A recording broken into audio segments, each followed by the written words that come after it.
Hello and welcome to part 15 of my Let's Play series of videos for Dwarf Fortress. I'm Sippy Cup. Alright, so if you recall from the last video, I had just set up a couple of restraints outside here in the entranceway to my fortress so that my dogs can attack intruders and detect stealthing intruders, and I was getting ready to build some traps. So in preparation for that, I have a carpenter here who looks like a miner for some reason. He's working on some cages for me. I'm also making a bunch of barrels so that I can start consolidating some of this food down here into barrels so it doesn't rot.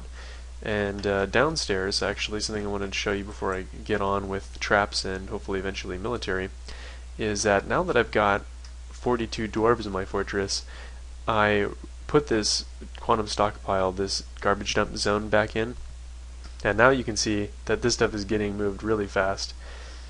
They're just going to clean all this stone out here for me, and then I can always go back and reclaim it so that it's not unusable for my craftsmen. But anyway, so I'm going to move on to the traps here, but just thought it'd be fun to show you that these guys are cleaning all this stuff out really nicely now. So let's get back upstairs. Okay, so traps. I should by now have some cages. The way that you build the trap is with the build menu. So you're going to use B, you're going to press capital T. If you can see here, it is here, this one, traps levers, capital T. And then what we're gonna make is a cage trap, C, down here. So I want to make the cages just on the other side of my dogs, and you needn't worry about your dwarves or your tame animals triggering the traps. They'll only be triggered by hostiles. So I'll go ahead and make that. It's going to ask you what mechanism you want to use, and will automatically use whatever cage you have available. I don't think you get to choose. Cage traps are awesome because they can, let's see if I can explain this well, they can hold physically any creature in the game, from a lowly rhesus monkey to a towering bronze colossus or even a fearsome dragon, even ones made out of wood. It kind of defies the laws of physics, but that's just how the game works. The caveat to that is that not every animal can be trapped by a cage. Some creatures have this flag called Trap Avoid in the INI files that govern the properties of creatures, and this basically tells the game that they cannot be trapped by a trap. So something to be aware of. I'm going to go ahead and place a couple more of these, as many as I can. I've got a few cages already. And I think you can actually place the traps without having cages available. Now I think about it, it just won't finish building until you've got cages that can be used in the traps. So to that end, let me make sure that I've got enough cages building here. So I think it's J. So I'll make a couple more of these just so I don't run out of traps. I've designated some more wood to get cut up here so that my guys have ample supplies. And cool, so let's see, my mason slash mechanic should come up here and start building these traps. Until he does, I'll go ahead and pause. While I'm waiting for these to get built, I thought I'd just point out a couple other things here. How these other traps work. Basically, Stonefall Trap is a very simple trap that basically does exactly what it says. Anything that's hostile that is not immune to traps, it passes through the square occupied by a Stonefall Trap. Basically, they're just going to have stones dropped on them. If you have a lot of them in one place, it can be pretty effective. I think heavily armored creatures are probably less affected by this. Weapon Trap basically lets you add one or more weapons to the trap, which will spring out and deal damage to the creature that activates them as if they were, being hit by these weapons. One thing that's important to note is that if you have a lot of weapon traps and weapon traps activate a number of times in quick succession, they can get jammed and stop working. Kind of the same deal with the cage trap. Once a cage trap has caught something, it won't continue to catch other things. The cage is consumed by catching something. Levers are not really a trap in and of themselves, but can be used to do really necessary things, which we'll get into later with floodgates and hatches and stuff. Or you can have lever activated traps. You can set up a lever to activate or release cages. They're very useful. Pressure plate. Basically, you can link this to some, certain things and have anything that's controlled by a mechanism activate or deactivate.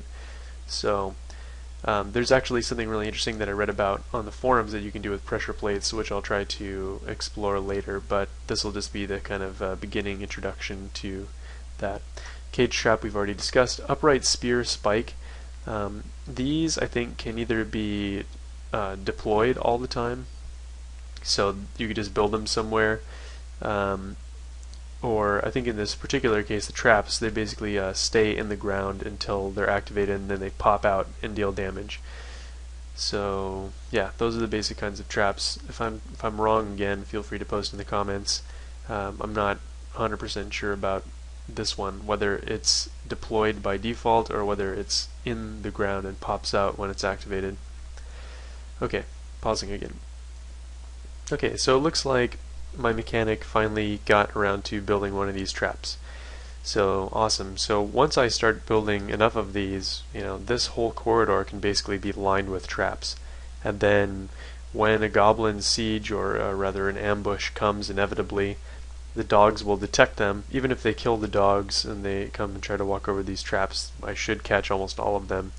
And then we can have some fun. We can build an underground arena and use the captured goblins to train our dwarves. We can just, I don't know, throw them into a dark pit and kill them from the fall. We can do all kinds of crazy stuff. So let me pause for a second, then we'll move on to military. So here's something pretty Dwarf Fortressy for you. I was wondering why everything was turning red here, and it turns out that those rhesus macaque monkeys that tried to steal my shit at the beginning of this series, I killed them like right at the entrance to my fort, and now when people walk through it, they're tracking the blood into my fortress. So I guess this is pretty menacing. People come to my fortress and they see a whole bank of traps, dogs chained up, and just blood all over the entrance. So yeah, pretty scary. I think it's awesome. And of course, no sooner than I said that than people with a cleaning labor enabled have come and started cleaning up the inside of the fortress. I guess they were leaving this blood because they don't consider blood outside to be necessary for the cleaning task. Anyway, actually before I get onto the military, I wanted to real quick show you that all my guys have finally gotten around to hauling the stone out of here. So you can see it looks a lot cleaner now. I also designated some, a new kind of wing of my underground bedroom areas to get mined out, because my population jumped in a huge way, and I want to make sure I have room for everyone to sleep. I also dragged the tables and chairs down here to my dining room, and what I'm actually going to do is make these walls get smoothed. Basically this stone is going to get smoothed and polished, and this is going to make it a lot nicer for the people who are eating here. So you can just use your mouse to designate what you want to get polished. You can do the floors as well, but I'm going to start with the walls. And the labor that governs this is called stone detailing in your Dwarf Therapist. So if I pause for a sec here. Okay, so basically you can see I've taken a couple people that had pretty useless skills, this peasant and a potash maker, and I enabled stone detailing for them as their only active labor. So now if I commit these pending changes and I go back to the game and resume, theoretically they should go down there and start polishing the stone. So let's see what happens. So I resume. Sure enough, this is blinking, so somebody should be coming down here to start smoothing the stone. In fact, 2 people should. And in pretty short order, when I look at my dwarves' thoughts, they should say that they have a really awesome dining room. So you can see now that the walls are kind of taking shape and looking like real walls, as opposed to this kind of rough-hewn rock like it was before. So this is going to be a lot nicer. Eventually I'll get around to smoothing everything, but for now I'm just going to focus on this. Okay, military system, what you've all been waiting for, I'm sure. It's pretty complicated, and to be perfectly honest, I'm still figuring it out a little bit myself. So if I say something completely stupid, by all means feel free to say something in the comments for this video, and I'll come back in and make annotations to correct what I've said. But first thing you want to do, I believe, is create a barracks. A barracks is basically a place where your military is going to be hanging out and doing training when they're not fighting. So what I'm going to do is actually come back here to where I had set this area as a dormitory. I'm going to press D again to set dormitory to no, and I'm going to press B to set it to barracks. So we'll get back to this, but now this is going to be where our troops are going to hang out. I'm eventually going to want to build some more beds in here so that I have, you know, beds for everyone, but for now this is fine. So next order of business is to appoint a military commander, a militia commander. So what we're going to do is we're going to go to the nobles screen, nobles and administrators, N, and we're going to appoint a militia commander. So this could really be anyone. I'm actually just going to make it my expedition leader. This is not going to be the person that was going to be fighting. This is just going to be our commander. It's kind of like a, you know, the defense secretary isn't really out there shooting anyone. He's just a commander. Alright, so now the next thing we need to do is open up our military screen, M, military, and we're going to set up some squads. So first thing is to create a squad, we're going to press C, create squad. We're going to choose what kind of armor we want them to have. Right now I think that we can probably get by with leather armor since we don't have any production for anything. Actually, my guys don't have anything, so I'm just going to say no uniform for now, and they'll just, you know, wear what they can. So here is my expedition leader. He's got his own squad. This is not going to be the squad that we're going to use. We're going to create another squad. And the way that you do this is you press L to create squad appointed by this leader. So we'll press L. We're going to say no uniform, and we're going to press the down arrow to get down to this next squad that we created, the Inky Fed Admirers. So now you're going to start appointing people to here. So you have a squad captain who's in this top slot, and we're going to tell who we want it to be. So really important thing here is as you are using your arrow keys to go through them, it's going to tell you whether they have any relevant skills to being a fighter. So you see up here it will say, you know, this guy's not a wrestler. You know, maybe eventually if I scroll through here, I've got 42 dwarves. It stands to reason that at least one or two of them will have some relevant skills. Let's see if I keep going through. Okay, here. This hunter is a novice wrestler. Everyone else is basically completely untrained, so we'll make him our captain.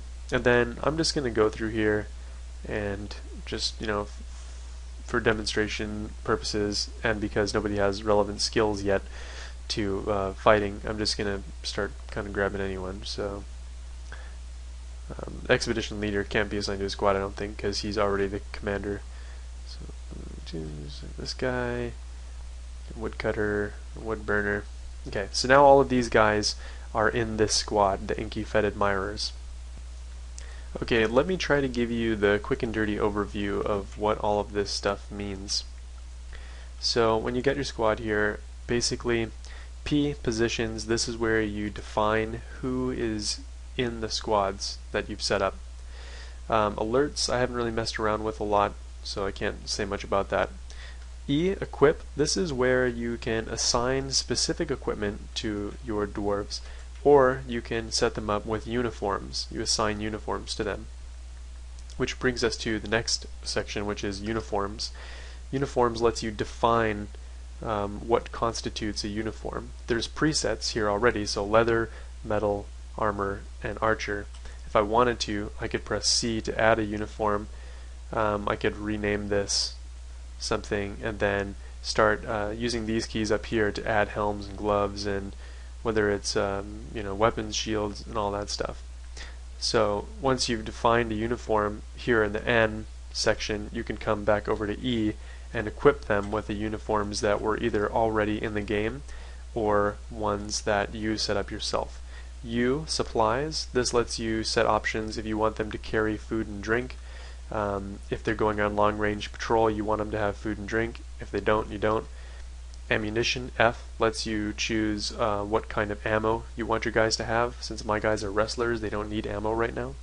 And schedule lets you tell them when they're on active duty what they should be doing. Currently, I want them all training, and by default, that's what they're doing.